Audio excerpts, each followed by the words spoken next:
listeners to the Shetland Times Podcast. I'm your host, Marjolein Robertson, and this week I am joined by none other than the Santie. Hello, Father Christmas. Ho, ho, ho, ho. Hello, Marjolein. How are you? I'm good, thanks. Oh, it's so exciting. Thanks for joining us. Thanks for taking time out of your very busy schedule just now. You're welcome. And how are you getting on?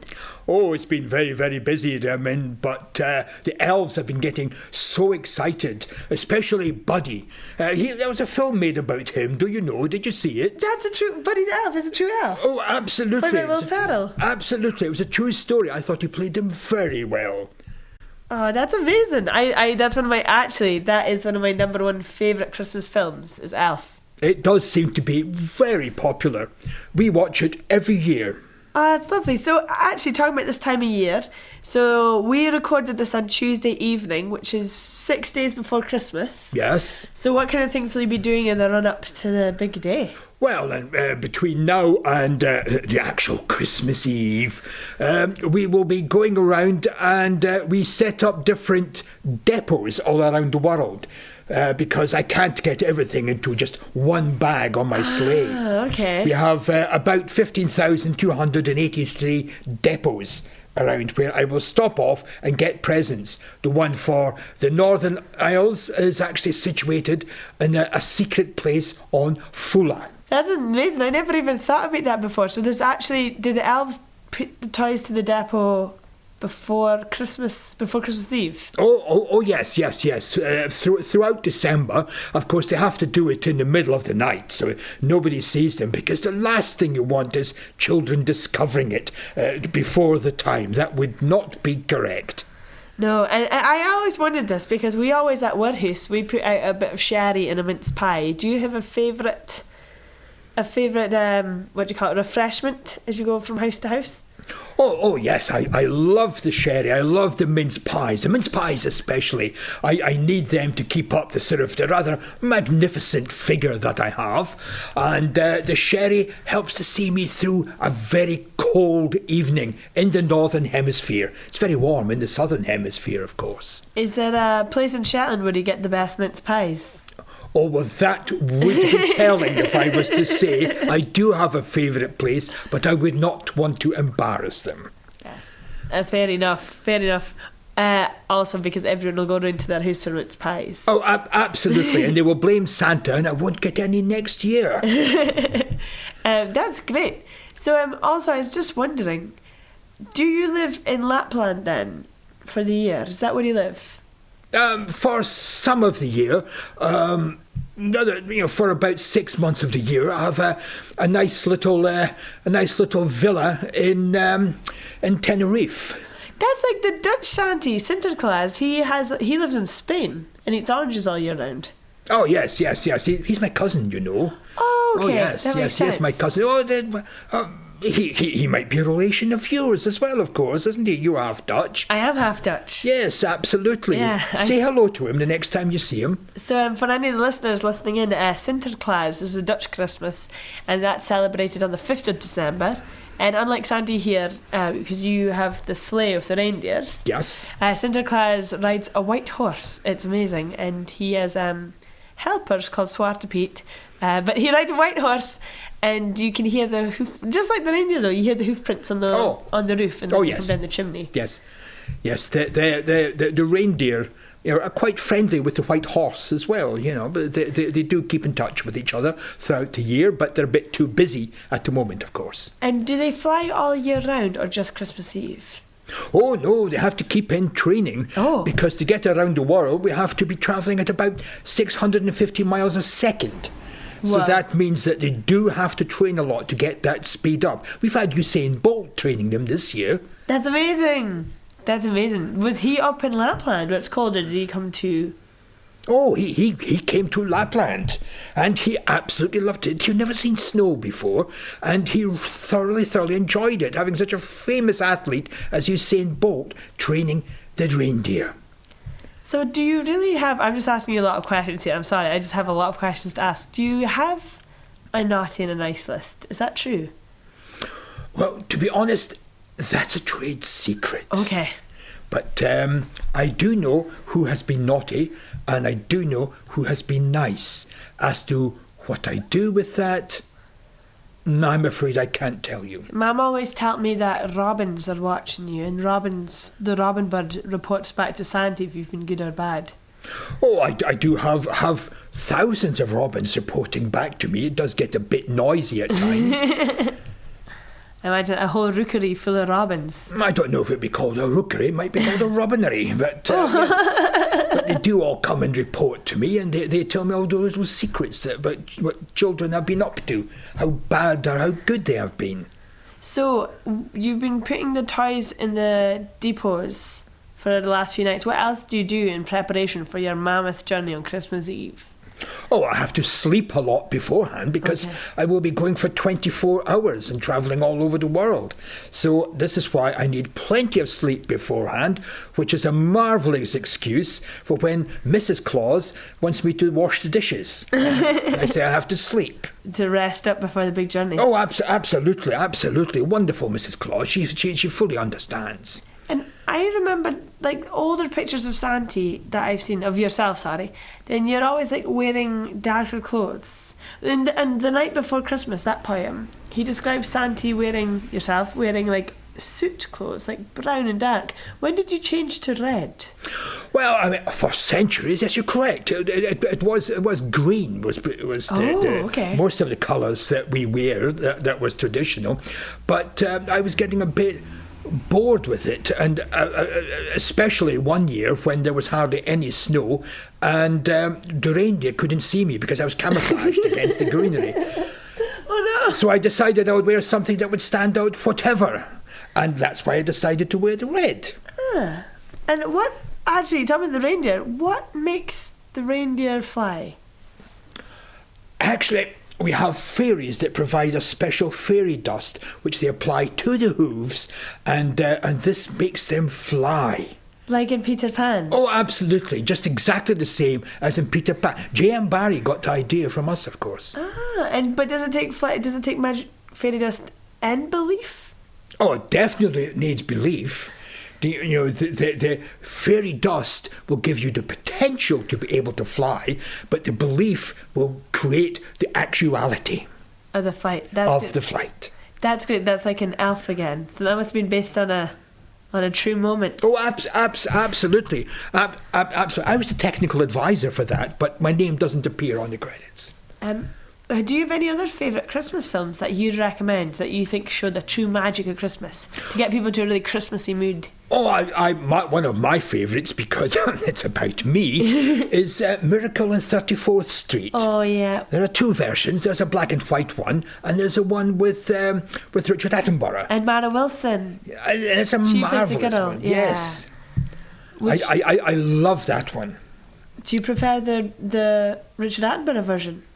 Well, it's more, obviously, it's more colourful because it's in colour. Any other films? Oh, I love It's a Wonderful Life with James Stewart. Everybody loves that. It brings a tear to my eye every time I see it when it gets towards the end. You know the part I mean.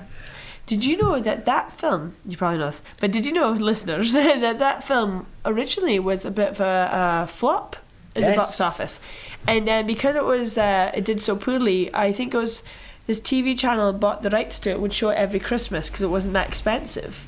But through that, over the years, it grew in popularity and became a staple Christmas film, and is now probably one of the classic Christmas films. Oh, absolutely. It's on a level there with every Christmas, along with The Wizard of Oz and The Great Escape. It's hard to imagine it ever being considered a flop.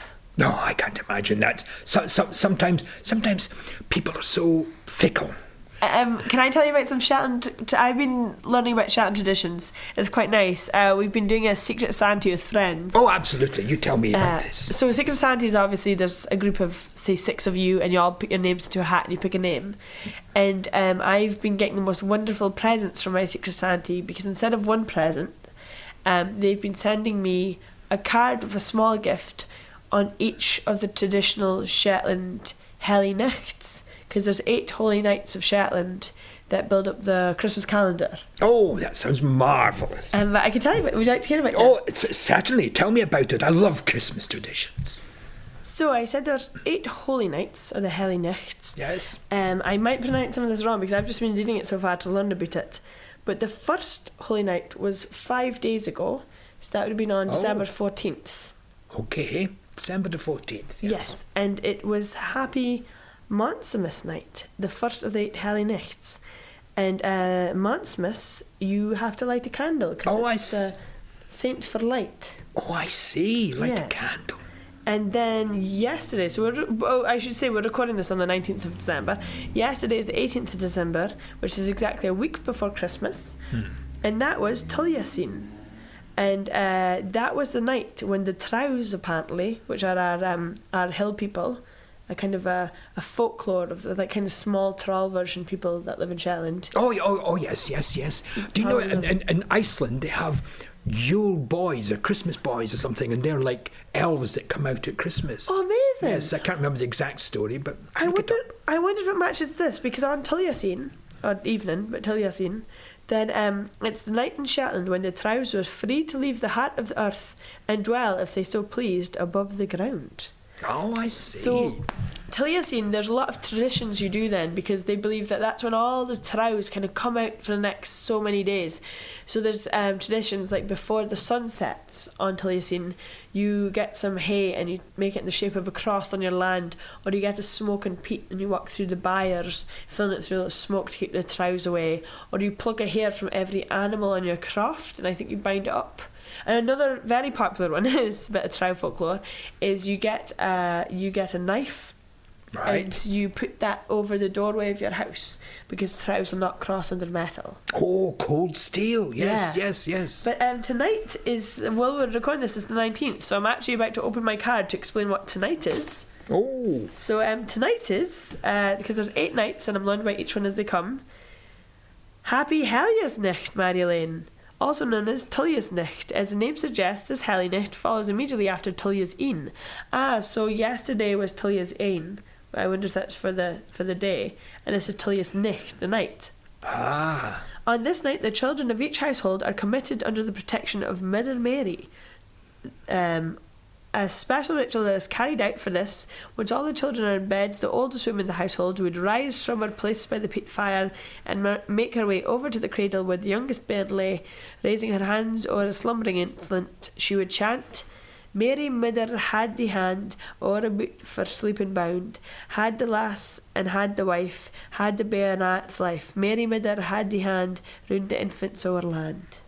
Oh, that is so sweet. That is marvellous. It's a sweet blessing. And the card suggests that it maybe was C Mother before it was Mary Mother. Even older. But that's brilliant. So I'm learning every so many nights. Whenever the night comes, the card about that day arrives magically. So one day it arrived at my work and it was my first day of work. One day it was in my handbag after I came home from the pubs. And tonight I came here to interview you and it was just waiting for me. Oh, so magic. I don't know if you have any part in this, Santie. No. I had no part in it whatsoever. I mean, because after all, magic does exist. There are many things which we just cannot explain. And there's one of them. I like to believe that. I really do. Absolutely. I believe in it all the time. So after you finish delivering your presents on Christmas Eve, how do you spend your Christmas day? Well, when I get back home, I must admit I need another sleep. Fair enough. Because it is very tiring and it gets very hot when you're wearing this red suit with this big beard when you're going around perhaps Australia.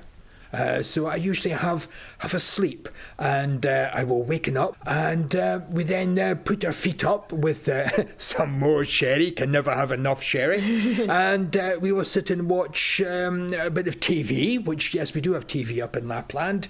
Don't worry, I get asked that question from Shetland, like, do you have TV in Shetland? Oh, yes, you must get of those course. questions too. Oh, absolutely, to think that Lapland must be the back of beyond, but not at all. That's Svalbard. Oh, Svalbard is different. Yes, you're quite correct. Svalbard is different. Do you think that TV is black magic? Oh, perhaps I shouldn't say that. No, they're actually quite technological. Well, there's all the research departments in Svalbard.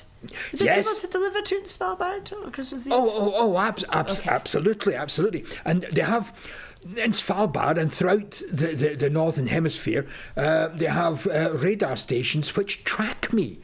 And I know that before, I don't know if you still can do, but you were able to go on the internet and you could follow me. Oh, wow, really? Yes, So... it was NORAD, which is the American radar, and you were able to follow me.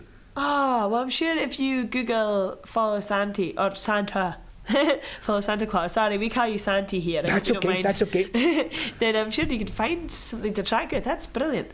And what do you do then? So you must get asked this all the time, because we know what you're up to on Christmas Eve, but the rest of the year you're an enigma. And I always presume that you're A, having a well-deserved break, and then B, making lots of toys.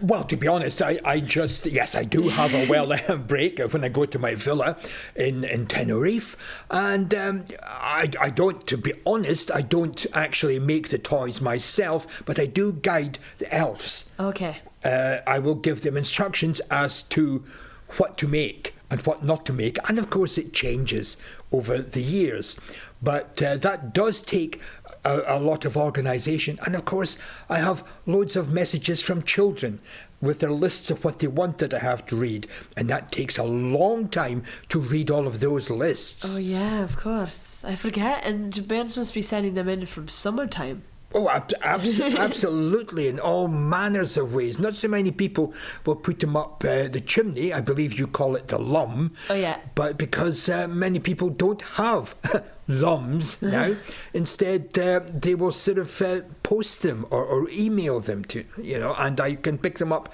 in all different ways. So do you have a postal address? I do have a postal address. It is secret. However, the Royal Mail do know it. I see. So when children address it to Santie or Santa or Father Christmas, then the Royal Mail passes it on to you. They will forward it to me. That's brilliant. I think I did write to you when I was pretty. I know I phoned and asked you a question when you were on Radio Shetland once before. Oh, yes, I remember that. But you must also be, a lot of your time must be in appearances, going to parties and Christmas light turn-ons and... Absolutely. I absolutely love turning on Christmas lights. I loved the other week coming in on the lifeboat into Lerwick. That was delightful. I loved that, and it looks so wonderful and bright along the street now. I believe that's what you call it, isn't it? Da street. Yes. That's the best address. My sister once worked in a shop on the street, and she got a package from Glasgow, and it was addressed to her name, and then it just said "The Hub, the Street, the Tune, Shetland." Oh, well, that's the beauty of living in a small place, isn't it? It's the same as me. I get Santa, Lapland, and it arrives. Yes. How many? Well, but Lapland, there's towns and things up in Lapland. I've never been. I need to look into going to Lapland, but you can actually go on holiday experiences to visit Santie and go on reindeer sleigh rides. That's correct. You can fly there, and we give you a sort of nice warm suit, and you can come and visit me, and you have sleigh rides, and you can meet the reindeer. I do love all of that. And you meet children from all over the world. To actually meet them face to face in your own environment is wonderful. Yeah. And actually see the joy you bring folk. Oh, absolutely. And the amazement on their faces when they come in and they see Santa and they see Rudolph and Donner and Blitzen and Dasher and Prancer and all of the reindeer. Yes. Yeah. Well, thank you. And thank you. I should say thank you so much for taking the time out of your really busy schedule to appreciate and come to Shetland with all that you do, and to actually speak to us today, because you are very much right now the busiest man on the planet, and I really appreciate this. It's been a pleasure, and anything I can do to make Christmas wonderful. And I hope you have been a good girl this year, Marjolein. I have, I think. Yes, no, I have. Well, have a look in your stocking on Christmas morning. Thank you, Santie, and thank you, listeners. Cheerio! Bye.